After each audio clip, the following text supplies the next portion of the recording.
여러분, 저는 오랜 세월 강단에서 학생들을 만나고 세상 속에서 상처 입고 다시 일어서는 사람들의 이야기를 들어왔습니다.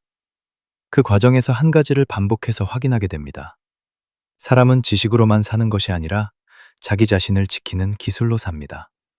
그 기술 가운데 가장 조용하지만 가장 강력한 것이 무엇이냐고 묻는다면 저는 망설임 없이 이렇게 말하겠습니다. 침묵의 기술입니다. 요즘 세상은 너무 시끄럽습니다. 다들 말합니다. 다들 설명합니다.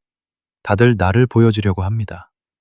소셜미디어는 우리의 일상으로 들어와 삶을 하나의 무대처럼 만들었습니다.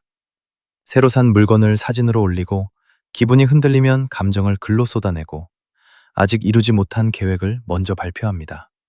올해는 꼭 살을 빼겠다. 독서를 몇 권 하겠다. 회사 그만두고 창업하겠다. 내가 곧 큰일을 해내겠다. 우리는 이것을 공유라고 부르고 사람들과 연결되는 따뜻한 행위라고 믿습니다. 그러나 여러분, 저는 그 모습을 볼 때마다 조용히 한 문장을 떠올립니다. 말이 많아질수록 인생의 방어선은 얇아진다. 말이라는 것은 단순한 소통수단이 아닙니다. 말은 곧 정보이고, 정보는 곧 자산입니다. 그리고 자산은 원래 지켜야 하는 것입니다. 우리가 지켜야 할 것에는 돈만 있는 것이 아닙니다. 우리의 계획, 우리의 약점, 우리의 감정의 골짜기, 우리의 가족의 균열, 우리의 다음수, 이런 것들 또한 소리 없이 지켜야 할 자산입니다. 경제학에는 정보 비대칭이라는 개념이 있습니다. 어려운 말 같지만 뜻은 간단합니다. 남이 모르는 것을 내가 가지고 있을 때 그 차이가 곧 힘이 된다는 것입니다. 시장에서 수익을 만드는 사람도, 협상에서 이기는 사람도, 인간관계에서 주도권을 잃지 않는 사람도 결국 이 원리를 잘 활용하는 사람들입니다. 반대로 내가 먼저 내 속을 다 보여주면 나는 스스로 협상력을 내려놓는 셈입니다. 상대가 나를 공격하지 않더라도 세상은 이해관계가 얽히는 순간 차갑게 변합니다. 그때 사람을 지켜주는 것은 감정이 아니라 경계입니다. 저는 종종 이렇게 비유합니다. 인생은 카드게임과 비슷합니다. 텍사스 홀덤을 떠올려 보십시오. 카드판에서 누가 자기 패를 먼저 공개합니까? 아, 내 패가 별로네요. 불안합니다. 다음 판에 올인하려고 합니다. 이런 말을 한다면 그 사람은 칩을 잃는 정도가 아니라 아마 게임에서 쫓겨날 겁니다. 사람들은 그를 어리석다고 하겠죠. 그런데 이상한 일입니다. 카드판에서는 누구나 입을 다무는데 인생판에서는 너무 쉽게 입을 엽니다. 우리는 친절이라는 이름으로, 솔직함이라는 이름으로, 나는 숨기는 게 없어 라는 순진함으로 자기 패를 내보입니다.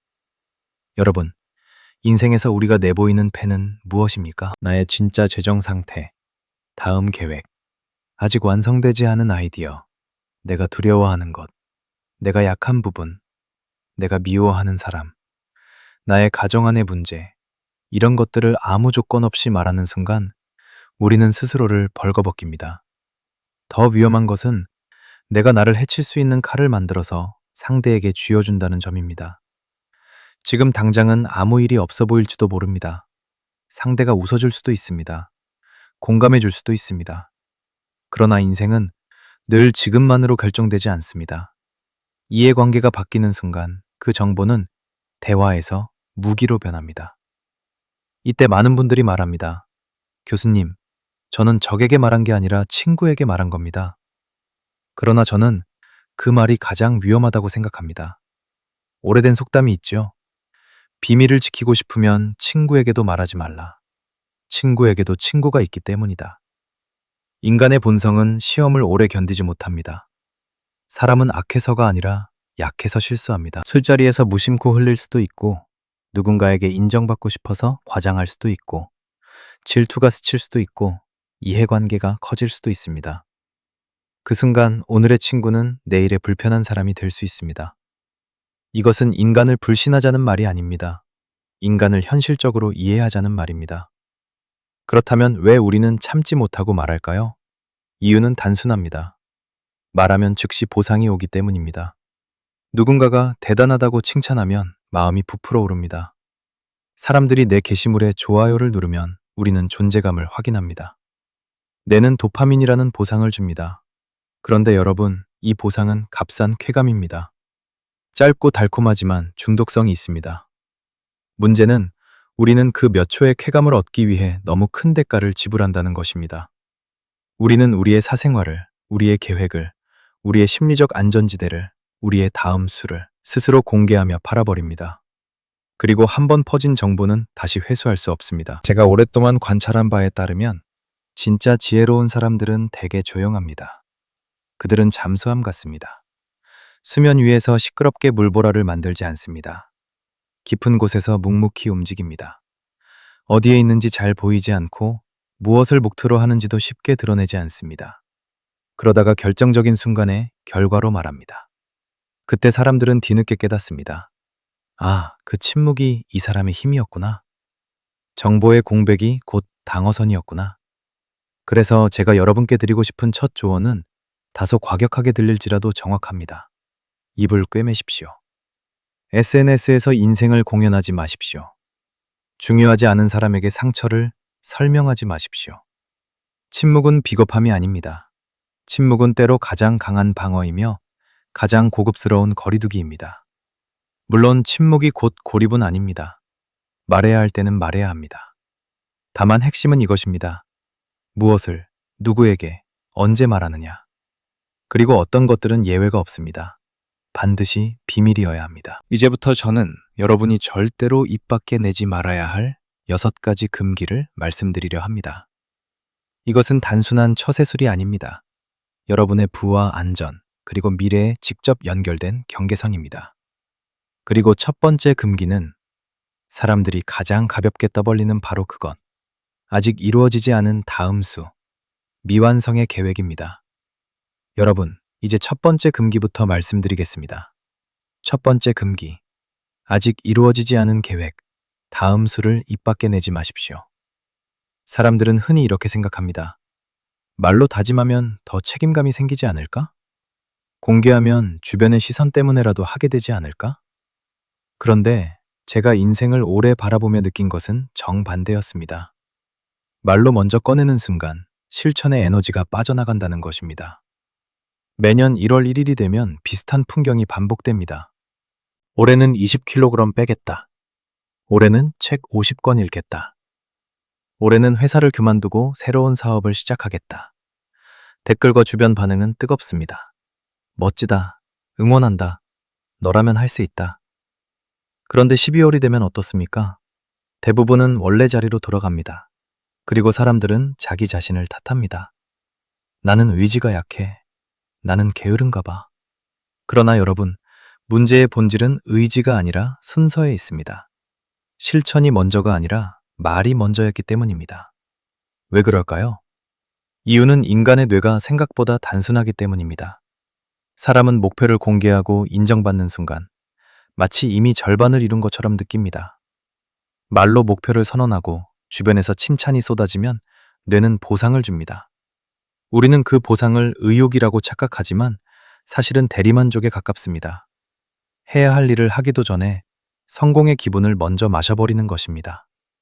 저는 이것을 늘 이렇게 표현합니다. 성공의 기쁨은 성공 이후에만 마셔야 한다. 그런데 많은 사람들은 땀을 흘리기도 전에 샴페인을 먼저 터뜨립니다. 그리고 그 순간부터 마음은 묘하게 느슨해집니다. 할 일이 남아있는데도 이미 칭찬을 받았고 이미 박수를 들었기 때문에 몸은 고통을 감수할 이유를 잃습니다. 운동을 해야 하는데 내일 하지 뭐가 됩니다. 밤을 새워 공부해야 하는데 조금 쉬어도 괜찮아가 됩니다. 정말로 중요한 건 시작 이후의 꾸준함인데 시작도 하기 전에 스스로에게 종료 신호를 보내버립니다. 여러분, 여기서 끝이 아닙니다. 계획을 떠벌리는 것은 뇌의 문제만이 아니라 환경의 문제이기도 합니다. 세상은 여러분이 생각하는 것보다 경쟁적입니다. 자원이 무한하지 않기 때문입니다. 승진 자리는 한정되어 있고 좋은 기회는 늘 누군가와 겹칩니다. 내가 올라가면 누군가는 못 올라갑니다. 그런데 그 한정된 경쟁의 구조 속에서 내가 곧 뭘 하겠다고 큰 소리로 말하면 어떤 일이 생길까요? 첫째, 불필요한 주목을 받습니다. 조용히 준비할 때는 아무도 신경 쓰지 않다가 내가 공개하는 순간 사람들은 보기 시작합니다. 그리고 사람은 본능적으로 비교합니다. 비교는 곧 평가를 낳고 평가는 곧 질투를 낳습니다. 인간의 질투는 아주 교묘합니다. 표정은 웃지만 마음은 흔들립니다. 왜 하필 저 사람이 나보다 뛰어난가? 이런 감정이 조금씩 쌓입니다. 둘째, 보이지 않던 경쟁자를 깨웁니다. 여러분이 말하지 않았을 때는 잠든 사람이 많습니다. 그런데 여러분이 계획을 선언하는 순간 사람들의 인센티브 구조가 흔들립니다. 어떤 사람은 나도 해야겠다 라고 생각하며 여러분과 같은 길에 올라섭니다. 어떤 사람은 저 사람은 안 됐으면 좋겠다 라고 생각합니다. 우리는 흔히 친구라는 단어로 상대를 판단하지만 실제로는 그 안에 이해관계와 감정이 섞여 있습니다. 특히 돈과 기회가 걸린 문제에서 사람의 마음은 생각보다 쉽게 변합니다. 셋째, 개 효과가 시작됩니다. 통에 담긴 개가 탈출하려고 하면 아래에 있는 개가 발을 잡아당긴다는 이야기 들어보셨을 겁니다. 왜 끌어내릴까요? 그게 악해서가 아니라 나만 빠져나가는 꼴을 못 보기 때문입니다. 인간은 때때로 자기 삶이 힘들수록 남의 성공을 더 불편하게 느낍니다. 그러니 여러분이 큰 소리로 내가 곧 성공할 거야 라고 말하는 순간 여러분은 스스로에게 장애물을 추가하는 셈입니다. 조용히 갈 수 있는 길에 굳이 사람을 불러 모아 돌을 던지게 만드는 것입니다. 그렇다면 올바른 방식은 무엇일까요? 여러분의 목표가 진짜라면 말을 줄이고 행동을 늘리십시오. 목표는 발표가 아니라 연료입니다. 아직 성취하지 못한 목표는 속에 뜨거운 숯덩이처럼 품고 있어야 합니다. 그 불편함이 여러분을 움직입니다. 그 불편함이 여러분을 일으킵니다. 진짜로 어떤 일을 이루는 사람들은 박수를 미리 받지 않습니다. 박수는 늘 나중에 결과 앞에서 따라옵니다. 그리고 그 박수는 훨씬 더 진짜입니다. 저는 여러분께 하나의 원칙을 권하고 싶습니다. 계획은 공개하지 말고 루틴으로 바꾸십시오. 결심은 말하지 말고 기록으로 남기십시오. 포부는 자랑하지 말고 습관으로 증명하십시오. 이를테면 이런 방식입니다. 나 운동할 거야 라고 말하지 말고 내일 아침 운동화를 현관에 꺼내 놓으십시오. 나 독서할 거야 라고 말하지 말고 잠들기 전 책 한쪽을 펼쳐두십시오. 나 창업할 거야 라고 말하지 말고 오늘 30분만 시장조사 메모를 쓰십시오. 인생은 거대한 선언으로 바뀌지 않습니다. 작은 반복으로 바뀝니다. 그리고 그 반복은 말보다 조용히 진행될 때 더 강합니다. 여러분, 말은 가볍습니다.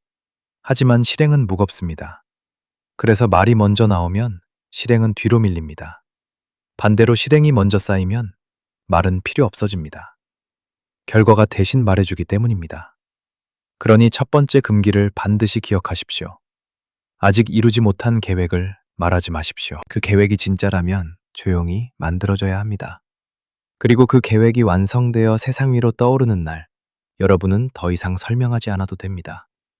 그때는 결과가 여러분의 명함이 될 것입니다. 자, 이제 두 번째 금기로 들어가겠습니다. 여러분의 삶에서 가장 민감한 영역, 그리고 관계를 단숨에 바꿔버리는 주제. 돈, 진짜 숫자입니다. 여러분, 이제 두 번째 금기를 말씀드리겠습니다. 두 번째 금기, 누구에게도 진짜 돈의 숫자를 말하지 마십시오. 가족에게도, 가까운 친구에게도, 오래 알고 지낸 동료에게도 구체적인 숫자는 끝까지 숨기는 편이 좋습니다. 왜냐하면 돈의 숫자는 단순한 정보가 아니라 사람의 마음을 바꾸는 장치이기 때문입니다. 많은 분들이 이렇게 생각합니다. 나는 그냥 사실대로 말했을 뿐인데요. 돈 이야기를 숨기면 오히려 더 의심받지 않나요? 하지만 여러분, 돈의 숫자는 사실이기 이전에 자극입니다. 그 숫자를 듣는 순간 사람은 본능적으로 비교를 시작합니다. 그리고 비교는 대부분 관계를 바꿉니다. 먼저 돈이 많다고 말할 때 벌어지는 일을 보겠습니다. 요즘 세상에는 이런 욕망이 있습니다. 돈을 벌면 고향에 금이 환영해야 한다. 한때 나를 무시했던 사람들 앞에서 내 성공을 보여줘야 한다. 겉으로는 통쾌할 수 있습니다. 그러나 그 통쾌함은 짧습니다. 대신 그 말이 남긴 여파는 길고 깊고 차갑습니다. 사람의 마음에는 질투라는 감정이 있습니다. 저는 수많은 관계가 이 감정 하나로 변질되는 것을 보았습니다. 질투는 특별히 무서운 점이 있습니다. 술이나 유흥처럼 순간의 즐거움이라도 남기지 않습니다. 질투는 오로지 통증만 남깁니다. 상대의 마음속에서 이런 문장이 조용히 자라납니다. 왜 저 사람이? 나도 저 사람만큼 노력했는데. 저 사람이 더 똑똑한 것도 아닌데. 이런 생각은 겉으로 드러나지 않습니다. 오히려 웃으면서 축하해 줍니다. 그러나 마음 깊은 곳에서는 상대적 박탈감이 퍼집니다. 그 순간부터 관계는 더 이상 순수한 우정이 아닙니다. 보이지 않는 힘겨루기가 시작됩니다. 그리고 돈이 많다고 알려진 순간 주변의 인센티브 구조가 바뀝니다. 갑자기 연락이 뜸하던 사람이 안부를 묻기 시작합니다. 요즘 어떻게 지내? 언제 한번 밥 먹자. 그 말이 나쁘다는 뜻이 아닙니다. 하지만 현실적으로 돈의 냄새는 사람을 움직입니다. 누군가는 빌릴 생각을 합니다. 누군가는 금융상품을 팔 생각을 합니다. 누군가는 기회를 노립니다. 심지어 누군가는 속으로 계산합니다. 저 사람과 가까워지면 내가 얻을 게 있겠다. 여러분은 그 계산을 보지 못합니다. 그러나 세상은 생각보다 계산적입니다. 여러분이 스스로를 걸어다니는 비계처럼 만들어버리는 순간 늑대는 냄새를 맡습니다. 그렇다면 반대로 돈이 없다고 말하면 안전할까요? 나는 힘들어. 빚이 있어. 나 요즘 너무 어렵다. 이렇게 말하면 동정도 받고 누가 공격하겠냐고 생각할 수 있습니다. 그런데 여러분, 이것 또한 위험합니다. 돈이 없다는 고백은 단순히 현실 공유가 아니라 사회적 신용을 깎는 행위가 될 수 있습니다. 세상은 냉정합니다. 우리는 살면서 마태 효과를 봅니다. 은행은 돈이 필요 없는 사람에게 돈을 빌려주고 기회는 기회가 필요 없어 보이는 사람에게 갑니다. 여러분이 자기 입으로 나는 궁지에 몰렸다고 말하는 순간 사람들은 여러분의 이마에 보이지 않는 딱지를 붙입니다. 이 사람은 위험하다. 이 사람과 엮이면 내가 손해볼 수 있다. 그래서 원래 함께 하자던 사람이 물러설 수 있고 여러분을 긍정적으로 보던 상사도 주저할 수 있습니다. 사람들은 나쁜 사람이어서가 아니라 자기 안전을 위해 움직입니다. 그리고 그 움직임은 여러분에게 상처로 돌아옵니다. 결국 결론은 하나입니다. 부자라고 떠들어도 위험하고 가난하다고 떠들어도 위험합니다. 그러니 가장 안전한 길은 숫자를 없애는 것입니다. 그럼 어떻게 해야 합니까? 저는 이것을 이렇게 표현합니다. 안개처럼 살라. 사람들이 보기엔 괜찮아 보이되 정확히는 모르게 하십시오. 단정하고 품위 있고 침착해 보이되 내 통장 잔고와 자산 규모가 얼마인지는 알 수 없게 하십시오. 너무 드러내면 털기 좋은 양이 되고 너무 숨기다 못해 초라해 보이면 버려도 되는 사람 취급을 받습니다. 그러니 그 중간의 거리, 사회적 안전거리를 유지하는 것이 필요합니다. 그리고 여기서 아주 중요한 관점이 있습니다. 진짜 부는 장식이 아니라 수면을 지키는 장치입니다. 밤에 불안해서 잠을 설치는 날, 통장의 숫자가 나를 지켜주는 최후의 담요가 될 수 있습니다. 그 부는 원래 남에게 보여주라고 존재하는 것이 아닙니다. 내 삶의 공포를 줄이고 내 가족의 안전을 확보하고 내 선택의 자유를 넓히기 위해 존재합니다. 그런데 그 불을 과시의 재료로 쓰는 순간 부는 방패가 아니라 표적이 됩니다. 그러니 여러분, 진짜 돈의 숫자는 묻어두십시오. 얼마 벌었어? 자산이 얼마나 돼? 요즘 잘 돼? 이런 질문을 받을 때 정직하게 대답하는 것이 미덕처럼 보일 수 있습니다. 하지만 저는 이렇게 권하고 싶습니다. 구체적으로 말하지 말고 분위기로만 답하십시오. 그냥 무난하게 지내요. 열심히 살고 있습니다. 조심스럽게 관리하고 있어요. 이 정도가 충분합니다. 성숙한 사람은 숫자를 말하지 않아도 서로를 이해합니다. 그리고 숫자를 말하지 않기에 서로를 지킬 수 있습니다. 여러분, 돈 문제는 해결됐습니다. 하지만 인생은 돈만으로 끝나지 않습니다. 사람은 돈보다 더 깊은 약점을 가지고 있습니다. 가정의 문제, 마음의 상처, 관계의 균열. 그래서 다음 금기는 돈보다 더 쉽게 흘리지만 훨씬 더 오래 나를 괴롭힐 수 있는 영역입니다. 가족의 약점과 집안의 내부 사정입니다. 여러분, 이제 세 번째 금기를 말씀드리겠습니다. 세 번째 금기, 가족의 약점과 집안의 속사정을 밖으로 흘리지 마십시오. 사람은 나이가 들수록 마음에 흠집이 생깁니다. 삶이 완벽하지 않기 때문입니다. 부부 사이에도, 부모와 자식 사이에도, 형제 사이에도 각자의 사정이 있습니다. 집안이라는 공간은 원래 서로를 보호하기 위해 만들어진 울타리인데 우리는 때때로 그 울타리를 스스로 허뭅니다. 술자리에서, 회사에서, 친한 지인 앞에서 이런 말을 합니다. 우리 남편은 정말 이해가 안 돼. 아내가 너무 힘들게 해. 우리 애가 요즘 말썽이야. 요즘 집안 분위기가 엉망이야. 잠도 못 자고 불안해서 미칠 것 같아. 이런 말은 순간적으로는 시원할 수 있습니다. 누군가가 그랬구나, 힘들었겠다 라고 반응하면 위로받는 느낌도 듭니다. 그리고 우리는 착각합니다. 이렇게 털어놓으면 가까워진다고. 하지만 여러분, 인생은 감정으로만 움직이지 않습니다. 특히 인간관계는 시간이 지나며 이해관계와 힘의 구조로 변합니다. 그때 가족의 약점은 공감의 이야기가 아니라 공격의 재료가 됩니다. 저는 세상을 오래 보며 이런 장면을 너무 많이 보았습니다. 오늘은 웃으며 술잔을 기울이던 사람이 내일은 같은 프로젝트를 두고 경쟁자가 됩니다.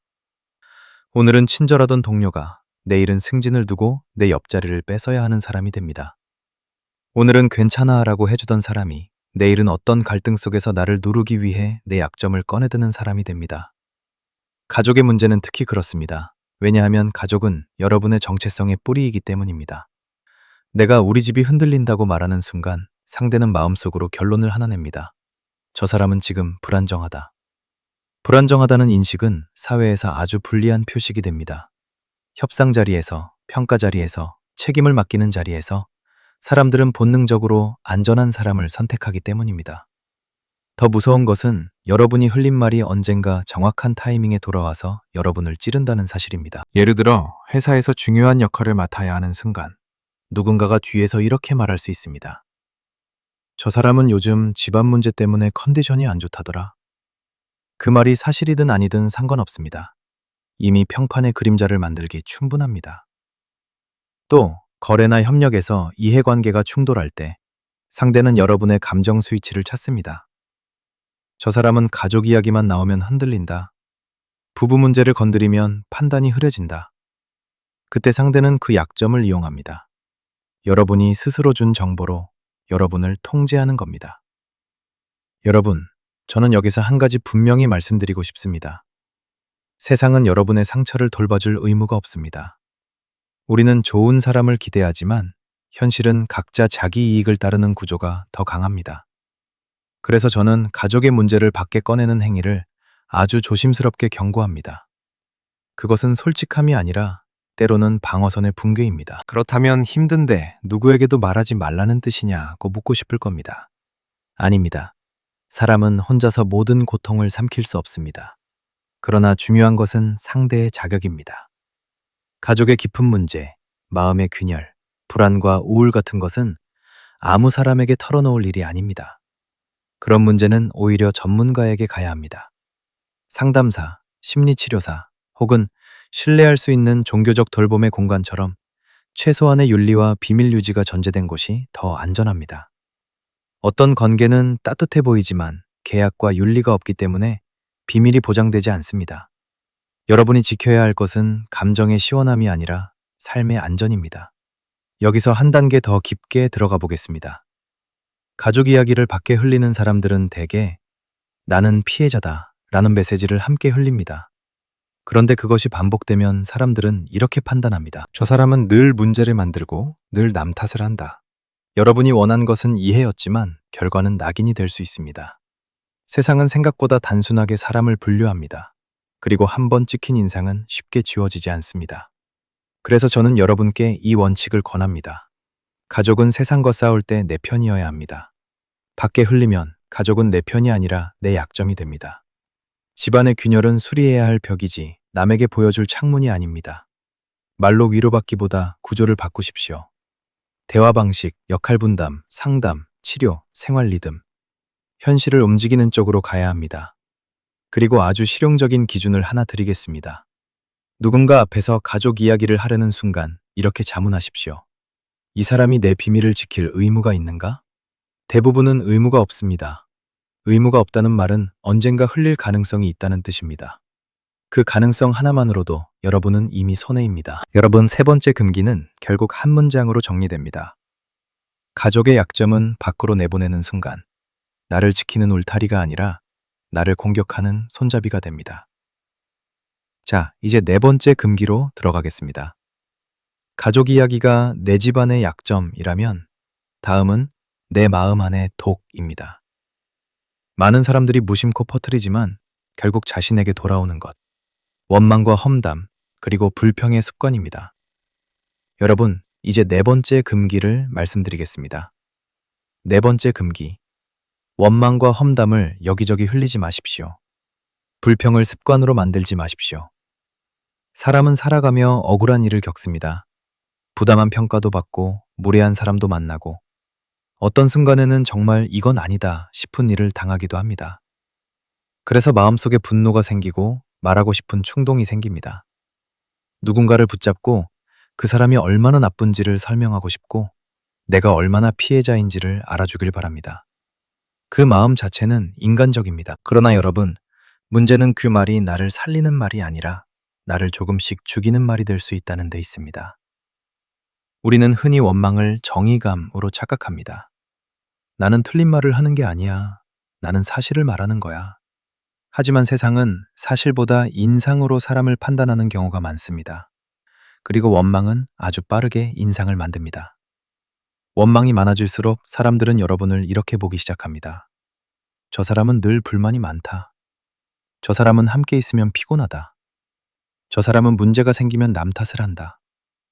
여러분이 얻고 싶은 것은 공감이었겠지만 남는 것은 평판의 손실입니다. 특히 중년 이후에는 인간관계의 규칙이 더 냉정해집니다. 젊을 때는 함께 떠들고 함께 욕하고 함께 흥분하는 관계가 어느 정도 유지되기도 합니다. 그러나 나이가 들수록 사람들은 관계를 고를 때 더 현실적이 됩니다. 이 사람과 있으면 내가 편한가? 이 사람은 내 에너지를 빼앗는가?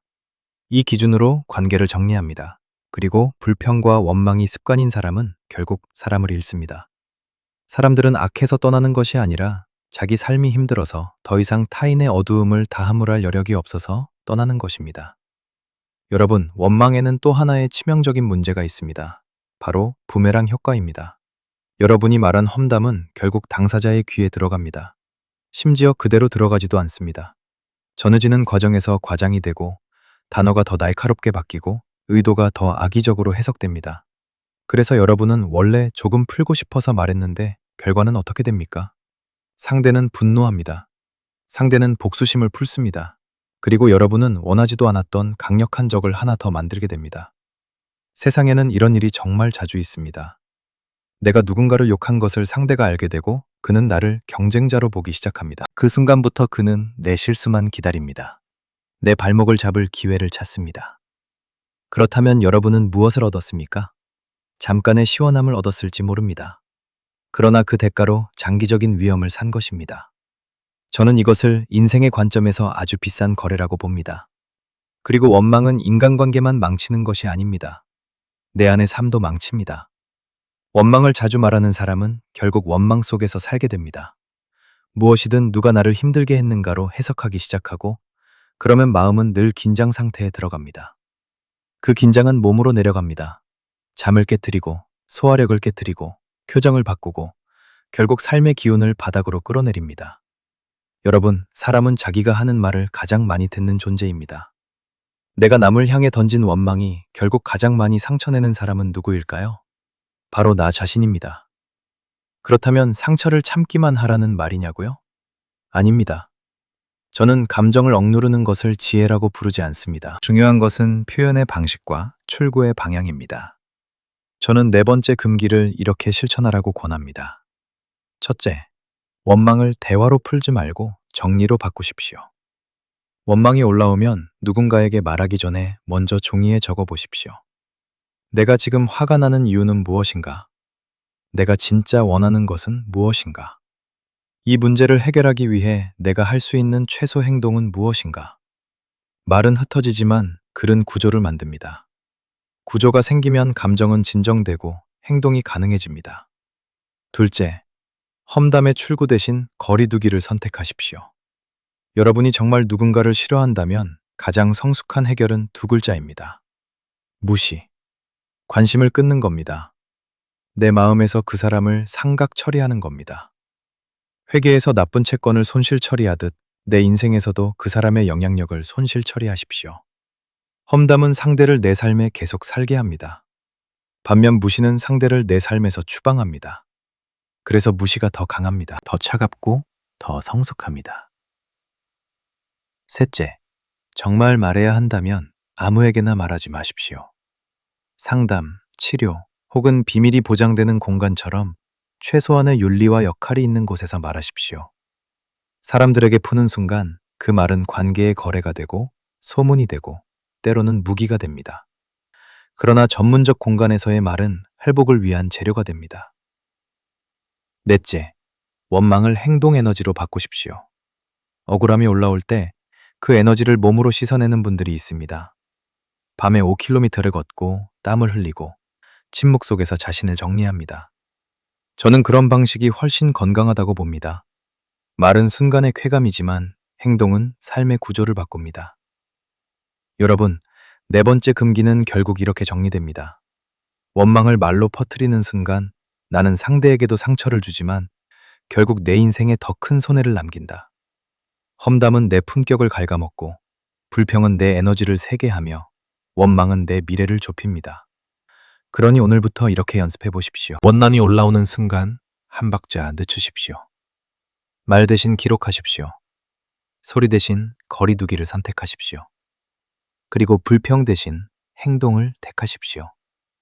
그 조용한 선택이 여러분을 지킬 것입니다. 자, 이제 다섯 번째 금기로 들어가겠습니다. 앞의 금기들이 심리와 인간관계를 지키는 벽이었다면 다음은 더 직접적으로 이해관계의 판을 뒤집는 정보입니다. 한 번 말하는 순간 동료가 경쟁자로 바뀌는 바로 그 지점, 인센티브 구조를 바꾸는 핵심 정보입니다. 여러분, 이제 다섯 번째 금기를 말씀드리겠습니다. 다섯 번째 금기, 상대의 인센티브 구조를 바꿔버리는 핵심 정보를 절대 먼저 말하지 마십시오. 우리는 흔히 사람을 성격으로 판단합니다. 저 사람은 착하다. 저 사람은 의리가 있다. 저 사람은 믿을만하다. 물론 그런 면도 중요합니다. 그러나 인생을 조금만 더 깊게 바라보면 한 가지가 더 분명해집니다. 성격보다 더 확실하게 사람을 움직이는 것이 이익입니다. 그리고 그 이익이 움직이는 방식, 즉 인센티브가 바뀌는 순간 관계는 순식간에 다른 게임으로 변합니다. 어떤 대가의 말로 전해지는 문장이 있습니다. 그 사람의 인센티브가 무엇인지 알려주면 나는 그 사람의 행동을 예측할 수 있다. 이 말의 의미는 단순합니다. 사람은 좋은 말보다 유리한 구조에 더 민감하게 반응합니다. 그리고 여러분이 어떤 정보를 말하는 순간 상대에게는 새로운 구조가 생깁니다. 그때부터 여러분이 기대하던 우정이나 신뢰는 그대로 유지되지 않을 수 있습니다. 예를 들어 보겠습니다. 여러분이 회사에서 정말 좋은 승진 기회를 발견했습니다. 아직 아무에게도 알려지지 않았고 타이밍도 매우 중요합니다. 혹은 시장에서 저평가된 좋은 투자 기회를 받습니다. 혹은 사업에서 남들이 모르는 구멍을 찾았습니다. 그 순간 우리의 마음은 흔들립니다. 이 기회를 친한 사람과 나누면 더 좋지 않을까? 좋은 건 함께해야 의리 아닌가? 그리고 우리는 가장 가까운 사람에게 말합니다. 야, 이거 진짜 좋은 기회다. 너도 해봐. 여러분, 그 말이 선의에서 나온 것이라는 건 압니다. 그러나 저는 거기서 인생의 냉정한 법칙을 봅니다. 그 말을 하는 순간 상대의 인센티브 구조가 바뀝니다. 어제까지 그 사람은 여러분이 잘 되길 바랬을 수 있습니다. 그러나 오늘 여러분이 한정된 기회를 보여주는 순간 그 사람은 여러분의 친구인 동시에 잠재적 경쟁자가 됩니다. 승진은 한 자리입니다. 그 자리에 여러분이 앉으면 상대는 못 앉습니다. 투자 기회도 마찬가지입니다. 여러 사람이 몰리면 가격이 올라가고 여러분의 이익은 줄어듭니다. 사업의 구멍도 마찬가지입니다. 누군가가 먼저 들어오면 여러분의 우위는 사라집니다. 즉, 여러분이 공유한 그 정보는 친절이 아니라 판을 바꾸는 신호입니다. 여기서부터 인간은 놀라울 정도로 미묘해집니다. 겉으로는 웃습니다. 고맙다 라고 말합니다. 그러나 마음속에서는 계산이 시작됩니다. 나도 해볼까? 내가 먼저 움직이면 더 유리하지 않을까? 저 사람이 나보다 앞서가면 내가 불리해지는데? 이 계산은 악이라기보다 본능에 가깝습니다. 그래서 더 위험합니다. 본능은 스스로를 합리화하기 때문입니다. 또 하나의 문제는 여러분이 말한 정보가 다른 사람에게 새는 순간입니다. 여러분은 단 한 사람에게만 말했을지 모릅니다. 하지만 그 사람도 누군가에게 말할 수 있습니다. 나만 알고 있기 찝찝해서, 혹은 좋은 건 나눠야지, 혹은 그 사람들 말했으니까. 그러면 무슨 일이 벌어질까요? 기회는 갑자기 경쟁으로 바뀝니다. 조용히 준비할 수 있던 일이 소문이 됩니다. 그리고 소문이 되는 순간 그것은 더 이상 여러분의 카드가 아닙니다. 여러분이 가진 협상력은 급격히 줄어듭니다. 심지어 여러분이 선의로 알려준 사람에게도 위험이 생깁니다. 그가 그 정보를 따라 들어갔다가 손해를 보면 어떻게 될까요? 그 사람은 마음속으로 여러분을 원망할 수 있습니다. 괜히 네 말 듣고 했다. 반대로 그가 성공하면 어떨까요? 그가 성공한 만큼 여러분은 상대적 박탈감을 느낄 수도 있습니다. 그러니 이 종류의 정보는 아주 이상합니다. 같이 이익을 보자는 마음으로 나누었는데 끝은 오히려 관계를 망가뜨릴 가능성이 큽니다. 여러분, 저는 이런 상황에서 한 문장을 기억하길 바랍니다. 인간을 시험하지 말라. 인간을 유혹하지 말라. 큰 이익이 걸린 순간 사람에게 성인이 되라고 요구하지 마십시오. 그건 상대를 존중하지 않는 겁니다. 사람은 약합니다. 그래서 구조가 필요합니다. 그런데 여러분은 그 구조를 무너뜨립니다. 한정된 고기 덩어리를 상대 앞에 들이밀고 너는 흔들리지 않을 거지? 라고 기대합니다. 그 기대 자체가 위험합니다. 그렇다면 어떻게 해야 합니까? 정답은 의외로 단순합니다. 먼저 완성하고 나중에 보여주십시오. 승진이 확정되기 전까지는 아무에게도 말하지 마십시오. 계약이 체결되기 전까지는 아무에게도 말하지 마십시오. 투자에서 포지션이 정리되기 전까지는 아무에게도 말하지 마십시오. 사업에서 핵심 파트너와 구조가 굳기 전까지는 아무에게도 말하지 마십시오. 이것은 비겁함이 아니라 성숙한 전략입니다. 정보 비대칭은 단지 돈을 벌기 위한 기술이 아닙니다. 내 삶의 주도권을 지키는 기술입니다. 협상에서도 그렇습니다. 내가 가진 카드가 무엇인지, 내 목표가 무엇인지, 내가 어디까지 양보할 수 있는지, 이런 것들을 먼저 말하는 순간 내 선택지는 줄어듭니다. 상대는 여러분이 준 정보로 여러분을 계산하고 여러분을 통제합니다. 그러니 5번째 금기의 핵심은 이것입니다. 내가 이기기 위해서가 아니라 내가 지키기 위해서 침묵하라. 여러분, 오늘 이 금기를 기억하면 인생의 많은 실수를 줄일 수 있습니다. 사람이 상처받는 이유는 대개 악한 사람을 만나서가 아닙니다.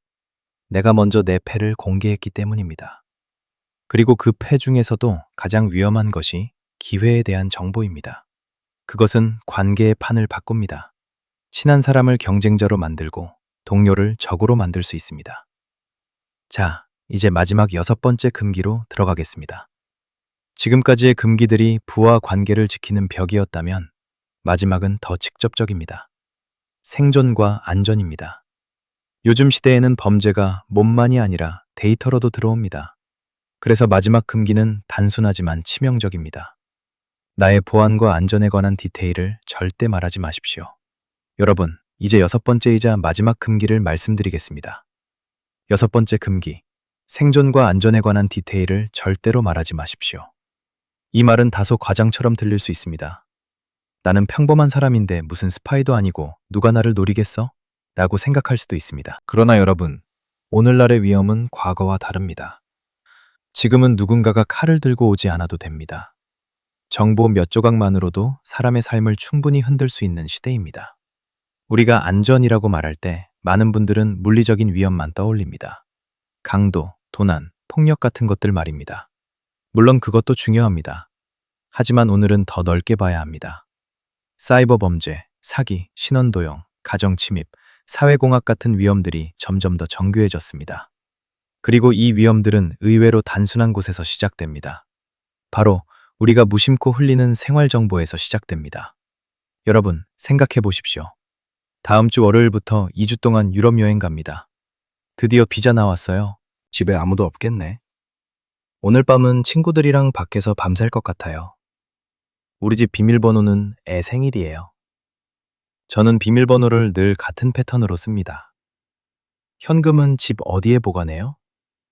요즘은 매일 이 시간에 운동하러 나갑니다. 이런 말들이 여러분에게는 소소한 일상 공유일지 모릅니다. 하지만 누군가에게는 침입 계획의 지도가 됩니다. 여러분이 스스로 문이 열려 있다고 방송하는 것과 같습니다. 더 무서운 것은 요즘의 범죄는 혼자 움직이지 않는다는 점입니다. 온라인에서 정보가 모이고 그 정보가 조합되고 그 조합이 한 사람의 생활 패턴을 만들어냅니다. 그리고 패턴이 드러나는 순간 여러분의 안전은 급격히 약해집니다. 설마 누가 내 글을 그렇게까지 보겠냐고요? 여러분, 범죄자는 특정한 당신을 노리고 시작하는 경우보다 투명한 사람을 골라잡는 경우가 더 많습니다. 즉, 부자라서가 아니라 쉽게 뚫리기 때문에 노려집니다. 여러분이 올린 작은 정보들이 누군가에게는 이 사람은 권리가 허술하다는 신호가 됩니다. 그래서 여섯 번째 금기는 아주 현실적입니다. 당신이 가진 것이 많아서가 아니라 당신이 지켜야 할 삶이 있기 때문에 필요한 금기입니다. 여기서 중요한 개념을 하나 말씀드리겠습니다. 안전은 불신이 아니라 여유분, 마진에서 만들어집니다. 현명한 사람들은 늘 여유분을 둡니다. 자동차도 브레이크가 완벽하다고 믿지 않고 보험을 듭니다. 건강도 나는 괜찮아라고 믿지 않고 검진을 합니다. 마찬가지로 삶의 안전도 나는 괜찮아라고 믿는 순간부터 위험해집니다. 여유분을 없애기 때문입니다. 여섯 번째 금기는 그래서 두려워하라가 아니라 여유분을 남겨라입니다. 그 여유분을 깨트리는 말들이 있습니다. 특히 다음 네 가지는 절대로 밖으로 흘리면 안 됩니다. 첫째, 비밀번호 보안 습관입니다. 비밀번호가 무엇인지, 어떤 규칙을 쓰는지, 어떤 사이트에서 동일한 패턴을 쓰는지, 이런 것은 말하는 순간부터 약점이 됩니다. 난 비밀번호를 늘 같은 방식으로 만든다 같은 말은 누군가에게 열쇠를 복사해 주는 것과 같습니다. 둘째, 정확한 위치, 동선, 생활 루틴입니다. 매일 몇 시에 어디에 가는지, 언제 집이 비는지, 어떤 동선으로 움직이는지, 이것은 범죄자에게는 지도입니다. 여러분이 아무렇지 않게 올린 운동 루틴 사진이 누군가에게는 이 시간에 집이 비는구나 라는 데이터가 될 수 있습니다. 셋째, 집안의 보관 습관입니다. 현금, 귀중품, 서류, 비상용 카드, 열쇠의 위치. 여러분이 설마 이것까지? 라고 생각하는 바로 그 부분이 실제 범죄에서 가장 자주 이용됩니다. 범죄자는 추리하지 않습니다. 사람이 스스로 흘린 정보를 이용합니다. 넷째, 가족의 안전과 관련된 디테일입니다. 아이의 학교, 등하교 시간, 가족이 자주 가는 장소, 특정 요일에 비는 시간, 이런 것들은 가정의 안전과 직결됩니다. 여러분이 아무 생각 없이 흘린 정보가 가족 전체의 위험이 될 수 있습니다. 여러분, 저는 이 금기를 강조하면서도 동시에 한 가지를 분명히 하고 싶습니다.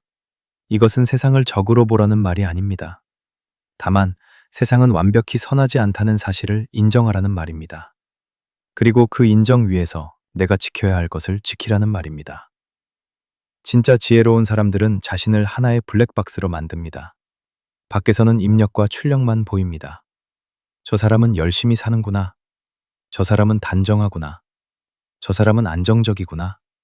그러나 내부 구조는 보이지 않습니다. 무엇을 준비하는지, 어디가 약점인지, 어떤 안전장치를 가지고 있는지 외부에 드러나지 않습니다. 그 불투명함이 여러분을 지켜줍니다. 투명해 보이는 친절함보다 불투명한 경계가 더 안전합니다. 자, 이제 우리는 6가지 금기를 모두 지나왔습니다. 미완성 계획, 다음 수, 돈의 진짜 숫자, 가족의 약점, 원망과 험담, 인센티브를 뒤집는 핵심 정보, 보안과 안전의 디테일. 여러분, 이 6가지를 말 목록에서 지우십시오. 그러면 이상하게도 삶이 더 가벼워집니다. 사람들과의 관계가 더 안전해지고 마음이 덜 흔들리며 에너지가 바깥으로 새지 않습니다. 그런데 여기서 이런 질문이 나올 수 있습니다. 교수님, 그럼 아무 말도 안 하면 외롭지 않나요? 세상에서 존재감이 사라지지 않나요? 좋은 질문입니다. 사실 우리는 말을 많이 해야 존재하는 것 같다고 착각합니다. 그러나 저는 오히려 이렇게 말하고 싶습니다. 고독은 약자의 벌이 아니라 강자의 특권입니다. 그리고 그 고독을 견딜 수 있을 때 비로소 사람은 자기 인생의 주인이 됩니다. 이 마지막 결론을 다음 파트에서 좀 더 깊게 정리해 드리겠습니다.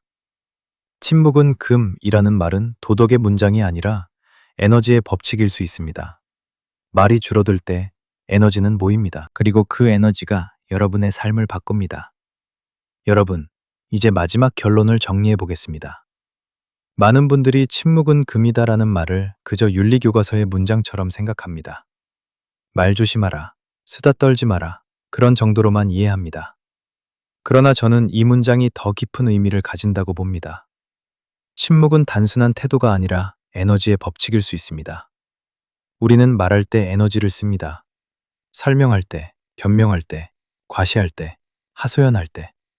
겉으로는 입만 움직이는 것 같지만 사실은 마음이 먼저 소모됩니다. 사람의 정신 에너지는 무한하지 않습니다. 하루에 쓸 수 있는 집중력, 인내심, 결단력은 제한되어 있습니다. 그런데 그 귀한 에너지를 어디에 쓰느냐가 인생의 방향을 결정합니다. 여러분, 소셜미디어를 보십시오. 사람들은 끊임없이 자신의 삶을 전시합니다. 먹는 것, 입는 것, 여행, 감정, 불만, 목표, 계획까지. 모든 것이 보여주기가 됩니다. 그리고 우리는 무의식적으로 타인의 시선을 의식합니다. 이 글을 올리면 사람들이 뭐라고 할까? 좋아요가 몇 개나 달릴까? 내가 뒤처져 보이지는 않을까? 이 과정에서 에너지가 새어나갑니다. 마치 물이 새는 통처럼요. 통이 새면 아무리 물을 부어도 채워지지 않습니다. 사람도 마찬가지입니다. 아무리 열심히 살아도 에너지가 계속 바깥으로 새면 삶은 늘 지치고 불안합니다. 그래서 저는 이렇게 말하고 싶습니다. 말을 줄이는 것은 에너지를 모으는 기술입니다. 하소연을 줄이면 마음이 정리됩니다. 과시를 줄이면 욕망이 조용해집니다. 설명을 줄이면 집중력이 남습니다. 그리고 그 남은 에너지가 결국 행동으로 흘러갑니다. 말이 많을 때는 행동이 줄어듭니다. 반대로 말이 줄어들 때 행동이 늘어납니다. 이것은 단순한 기분의 문제가 아니라 삶의 구조입니다. 여러분, 세상은 시끄러운 사람에게 끌리는 것 같지만 실제로는 다릅니다. 진짜 두려운 사람은 조용한 사람입니다. 모두가 떠드는 자리에서 한 사람이 말없이 앉아 있다고 생각해 보십시오. 눈빛이 깊고 표정이 흔들리지 않고 말이 적습니다. 사람들은 그를 쉽게 얕보지 못합니다. 왜냐하면 그 사람의 속이 보이지 않기 때문입니다. 우리는 알 수 없는 것을 두려워합니다. 알 수 없는 것에는 함부로 손대지 못합니다. 그래서 침묵은 때로 그 자체로 권위가 됩니다. 여기서 중요한 단어가 하나 있습니다. 바로 희소성입니다. 경제학에서 희소성은 가치를 만듭니다. 흔한 것은 값이 떨어집니다. 말도 마찬가지입니다. 모두가 말할 때 말은 흔해집니다. 그러나 모두가 떠들 때 조용한 사람의 한마디는 무게를 가집니다. 침묵은 말의 희소성을 높이고 그 희소성은 신뢰를 만듭니다. 저 사람은 아무 말이나 하지 않는다. 저 사람은 꼭 필요한 말만 한다. 이 인식은 여러분의 평판을 바꿉니다. 여러분의 말이 더 믿을만해집니다. 그리고 믿음은 돈보다 강한 자산이 될 때가 많습니다. 그렇다면 침묵은 무엇을 의미합니까? 침묵은 사람을 멀리하자는 것이 아닙니다. 침묵은 오히려 나를 지키면서도 관계를 유지하는 거리를 의미합니다. 우리는 친밀함을 모든 것을 공유하는 것이라고 착각합니다. 하지만 성숙한 친밀함은 다릅니다. 성숙한 친밀함은 서로의 경계를 존중하면서도 연결되는 것입니다. 자기 안에 중요한 것을 다 꺼내놓아야만 가까워지는 관계는 사실 가까운 관계가 아니라 위험한 관계일 수 있습니다. 건강한 관계는 서로의 비밀 유지를 요구하지 않습니다. 서로의 사생활을 침범하지 않습니다. 오히려 조용히 지켜줍니다. 여러분, 그래서 제가 권하고 싶은 것은 이것입니다. 삶을 무음 모드로 전환해 보십시오. 아무 말도 하지 말라는 뜻이 아닙니다. 다만 말의 방향을 바꾸자는 것입니다. 남에게 설명하기 위해 말하지 말고 나를 정리하기 위해 기록하십시오. 인정받기 위해 말하지 말고 결과로 보여주십시오. 감정을 쏟기 위해 말하지 말고 행동으로 배출하십시오. 이 작은 전환이 인생의 체력을 바꿉니다. 그리고 여기서 한 가지 역설이 있습니다. 사람들은 존재감을 얻기 위해 말을 많이 합니다. 그러나 진짜 존재감은 말에서 오지 않습니다. 진짜 존재감은 자기 삶의 중심이 흔들리지 않는 사람에게서 나옵니다. 그 중심이 어디에서 나오느냐? 바로 침묵에서 나옵니다. 침묵은 내면을 다잡습니다. 침묵은 타인의 시선에서 벗어나게 합니다. 침묵은 내 욕망을 진정시키고 내 선택을 명확하게 합니다. 그래서 침묵을 견딜 수 있는 사람은 결국 삶의 방향을 자기가 결정합니다. 여러분, 여기서 외로움 이야기를 하지 않을 수 없습니다. 침묵이 늘어날수록 처음에는 외로움이 찾아옵니다. 박수가 줄어들기 때문입니다. 댓글이 줄어들기 때문입니다. 누군가의 반응이 줄어들기 때문입니다. 그때 많은 사람이 다시 말합니다. 다시 올립니다. 다시 과시합니다. 다시 하소연합니다. 왜냐하면 외로움이 두렵기 때문입니다. 하지만 저는 이렇게 말씀드리고 싶습니다. 외로움은 약자의 형벌이 아니라 강자의 특권입니다. 혼자 있는 시간을 견디는 사람만이 자기 인생을 설계할 수 있습니다. 관객이 없을 때도 자기 일을 하는 사람만이 결국 무대 위에서 결과로 말합니다. 모두가 알아주지 않아도 조용히 자신의 길을 가는 사람만이 마지막에 자기 이름으로 남습니다.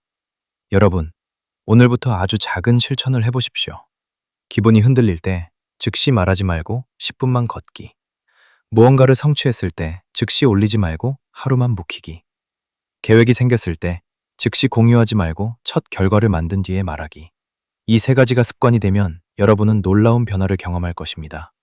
마음이 덜 흔들리고 사람 관계가 더 안전해지고 무엇보다 삶의 에너지가 안쪽으로 모이기 시작합니다. 이제 우리는 결론에 도착했습니다. 세상은 떠드는 사람으로 가득합니다. 그러나 결국 이기는 사람은 떠드는 사람이 아니라 조용히 쌓는 사람입니다.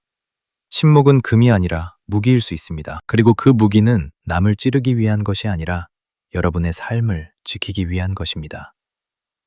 여러분, 이제 마지막으로 한 번 더 정리해 보겠습니다. 오늘 이야기의 핵심은 단순히 말을 줄이자가 아닙니다. 우리가 말해야 할 것은 말하되 말하지 말아야 할 것을 분명히 구분하자는 것입니다. 인생은 친절만으로 굴러가지 않습니다. 세상은 때때로 경쟁적이고 인간은 때때로 약하며 정보는 때때로 칼이 됩니다. 그러니 성숙한 사람이라면 솔직함을 미덕으로 착각하지 말고 경계를 품격으로 삼아야 합니다. 우리가 지나온 6가지 금기를 다시 떠올려 보십시오. 첫째, 미완성 계획. 둘째, 돈의 진짜 숫자. 셋째, 가족의 약점. 넷째, 원망과 험담. 다섯째, 인센티브를 뒤집는 핵심 정보. 여섯째, 보안과 안전의 디테일. 이 6가지는 단순한 처세가 아니라 여러분의 삶을 지키는 방어선입니다. 그리고 이 방어선은 남을 이기기 위해서가 아니라 나를 지키기 위해서 세우는 것입니다. 그런데 여기서 중요한 질문이 하나 남습니다. 그럼 나는 누구에게도 마음을 열지 말아야 합니까? 그럼 나는 혼자 살아야 합니까? 여러분, 저는 여러분을 고립시키려는 것이 아닙니다. 오히려 반대입니다. 진짜 관계를 남기기 위해 불필요한 노출을 줄이자는 것입니다. 성숙한 관계는 모든 것을 공유해서 만들어지지 않습니다. 성숙한 관계는 서로의 경계를 존중하며 만들어집니다. 내가 말하지 않아도 이해해주는 사람, 내가 굳이 증명하지 않아도 신뢰해주는 사람, 내가 약점을 보여주지 않아도 나를 함부로 다루지 않는 사람, 그런 관계만이 오래갑니다. 반대로 내가 모든 것을 말해야만 유지되는 관계는 결국 위험합니다. 왜냐하면 그 관계는 친밀함이 아니라 정보 위에 세워져 있기 때문입니다. 정보 위에 세워진 관계는 정보가 변하면 함께 무너집니다. 여러분, 그래서 저는 한 가지 기준을 제시하고 싶습니다. 말하기 전에 먼저 이 질문을 스스로에게 던지십시오. 이 말은 나를 강하게 만드는가, 약하게 만드는가? 이 말은 내 삶의 문제를 해결하는가, 단지 감정을 흘려보내는가? 이 말은 관계를 깊게 하는가, 아니면 관계의 인센티브를 뒤틀어 놓는가? 이 세 질문에 약해진다, 해결하지 못한다, 뒤틀린다가 보이면 그 말은 하지 않는 편이 낫습니다. 그리고 침묵을 선택할 때 많은 사람들이 가장 두려워하는 것이 있습니다. 오해입니다. 말을 안 하면 사람들이 나를 오해하지 않을까? 설명하지 않으면 불리하지 않을까? 여러분, 오해는 언제나 생깁니다. 말에도 오해가 생기고 안 해도 오해가 생깁니다. 인간은 각자 자기 기준으로 듣고 자기 경험으로 해석하기 때문입니다. 그러니 성숙한 사람은 오해를 완전히 없애려 하지 않습니다. 대신 오해를 감당할 줄 압니다. 이 감당이 결국 인생을 키웁니다. 설명을 줄이는 사람은 처음엔 억울할 수 있습니다. 그러나 시간이 지나면 설명하지 않는 사람에게는 이상한 힘이 생깁니다. 누군가가 함부로 흔들 수 없는 힘입니다. 왜냐하면 그 사람은 남의 평가에 기대어 살지 않기 때문입니다. 또 하나, 침묵을 선택하면 불편한 공백이 생깁니다. 말을 줄이면 SNS의 반응이 줄고 대화의 소음이 줄고 쓸데없는 만남이 줄어듭니다. 그 공백은 처음엔 낯섭니다. 그래서 사람들은 다시 소음을 찾습니다. 다시 말하고, 다시 올리고, 다시 과시합니다. 하지만 여러분, 그 공백이야말로 여러분이 찾던 것이었을 수 있습니다. 공백은 에너지가 모이는 공간입니다. 집을 치울 때도 비워야 정리됩니다. 마음을 회복할 때도 비워야 회복됩니다. 삶이 바뀌는 순간은 대개 무언가를 더하는 순간이 아니라 쓸데없는 것을 비우는 순간에 찾아옵니다. 여러분, 결국 침묵의 핵심은 하나입니다. 말을 줄여서 삶을 키우는 것. 말이 줄어들면 에너지가 남습니다. 에너지가 남으면 행동이 생깁니다. 행동이 쌓이면 결과가 생깁니다. 결과가 생기면 더 이상 설명이 필요 없습니다. 그때 여러분의 존재감은 좋아요에서 나오지 않습니다. 삶의 무게에서 나옵니다. 그래서 저는 여러분께 작은 선언 하나를 권하고 싶습니다. 다른 사람에게 말하는 선언이 아니라 자기 자신에게 하는 선언입니다. 나는 오늘부터 나를 함부로 노출하지 않겠다. 나는 오늘부터 내 계획을 말로 쓰지 않고 행동으로 쌓겠다. 나는 오늘부터 내 감정을 소문으로 만들지 않고 삶으로 정리하겠다. 나는 오늘부터 침묵을 두려워하지 않겠다. 여러분, 침묵은 차가움이 아닙니다. 침묵은 자기 존중입니다. 침묵은 고립이 아닙니다. 침묵은 선택입니다. 침묵은 포기가 아닙니다. 침묵은 준비입니다. 이제 마지막 한 파트만 남았습니다. 마지막으로 여러분이 오늘부터 바로 적용할 수 있는 아주 구체적인 실천 리스트를 정리해 드리겠습니다. 그리고 이 모든 메시지를 한 문장으로 닫겠습니다. 여러분, 이제 마지막입니다. 저는 오늘의 이야기를 교양으로 끝내고 싶지 않습니다. 인생을 바꾸는 것은 감탄이 아니라 실천이기 때문입니다.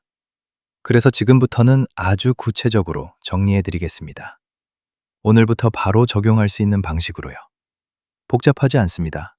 다만 꾸준히 하면 삶이 달라집니다.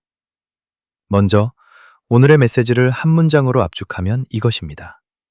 말을 줄여서 에너지를 모으고, 에너지를 모아 행동으로 바꾸고, 행동으로 결과를 만든 뒤에야 세상에 보여라. 이 순서를 지키는 사람은 흔들리지 않습니다.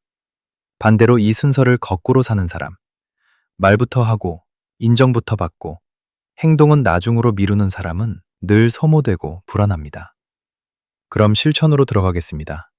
저는 여러분께 침묵의 습관을 5단계로 권합니다. 1. 10초 정지 규칙. 무언가 말하고 싶을 때, 특히 억울하거나 자랑하고 싶을 때, 먼저 10초만 멈추십시오. 그 10초는 감정을 눌러버리는 시간이 아니라 내 인생을 보호하는 시간입니다. 말은 한 번 나가면 돌아오지 않습니다. 10초만 늦추면 말하지 않아도 되는 말의 70%가 사라집니다. 2. 말할 것 vs 기록할 것, 분리. 말하고 싶은 내용의 절반은 사실 대화가 아니라 정리가 필요합니다. 그래서 원칙을 하나 세우십시오. 계획은 말하지 말고 기록한다. 분노는 말하지 말고 정리한다. 불안은 말하지 말고 구조로 바꾼다. 특히 계획은 반드시 기록으로만 남기십시오. 종이에 적거나 메모장에 적으면 됩니다. 기록은 나를 배신하지 않습니다. 그러나 말은 소문이 됩니다. 3. SNS 하루 지연 규칙. 무언가 올리고 싶다면 24시간만 묵히십시오. 여러분이 올리려던 것 중 상당수는 24시간이 지나면 굳이 올릴 필요가 없네가 됩니다. SNS는 감정의 배출구가 아니라 때로는 내 삶의 방어선을 무너뜨리는 창구가 됩니다. 특히 다음은 절대 올리지 마십시오. 여행 일정, 집 비는 기간, 돈 관련 숫자, 투자 계획, 가족 문제, 부부 갈등, 일의 진행 상황, 미완성 목표. 이것은 표현의 자유가 아니라 안전과 관계의 비용입니다. 4. 세 문장 필터 적용. 말하기 직전 속으로 이 세 문장을 통과시키십시오. 이 말은 나를 강하게 하는가? 약하게 하는가? 이 말은 문제를 해결하는가? 아니면 감정만 흩어지게 하는가? 이 말은 관계를 깊게 하는가? 아니면 이해관계를 뒤틀어 놓는가? 셋 중 하나라도 약하게, 흩어지게, 뒤틀리게 쪼기면 그 말은 하지 마십시오. 침묵은 손해가 아닙니다. 침묵은 보험입니다. 5. 결과로 말하기 원칙. 여러분이 정말로 무엇인가를 이루고 싶다면 이렇게 하십시오. 완성 전에는 침묵, 완성 후에는 결과. 승진이 확정되기 전에는 말하지 마십시오. 계약서에 도장이 찍히기 전에는 말하지 마십시오. 사업이 돌아가기 전에는 말하지 마십시오. 투자가 정리되기 전에는 말하지 마십시오. 왜냐하면 미완성의 단계에서는 말이 에너지를 빼앗고 경쟁자를 깨우며 사람의 질투를 건드리기 때문입니다. 그러나 완성 후의 결과는 다릅니다. 결과는 설명이 필요 없습니다. 그리고 그때 받는 박수는 진짜입니다. 여러분, 여기까지 하면 이런 걱정이 올라올 수 있습니다. 그럼 나는 너무 차가운 사람이 되지 않을까요? 아닙니다. 침묵은 차가움이 아닙니다. 침묵은 성숙함입니다. 말을 줄인다고 마음이 다치는 것이 아닙니다. 오히려 마음은 더 깊어집니다. 바깥으로 새던 에너지가 안으로 모이기 때문입니다. 그리고 마지막으로 저는 여러분께 이 말을 드리고 싶습니다. 외로움은 약자의 벌이 아니라 강자의 특권입니다. 관객이 없어도 자기 일을 하는 사람, 박수가 없어도 길을 가는 사람, 설명하지 않아도 흔들리지 않는 사람, 그 사람이 결국 자기 인생의 주인이 됩니다. 오늘부터 삶을 무음 모드로 바꿔보십시오. 입은 조금 닫고, 마음은 조금 열고, 발은 앞으로 내디디십시오. 그 조용한 변화가 여러분의 인생을 지킬 것입니다. 여러분의 침묵이 여러분의 가장 큰 힘이 되기를 바랍니다.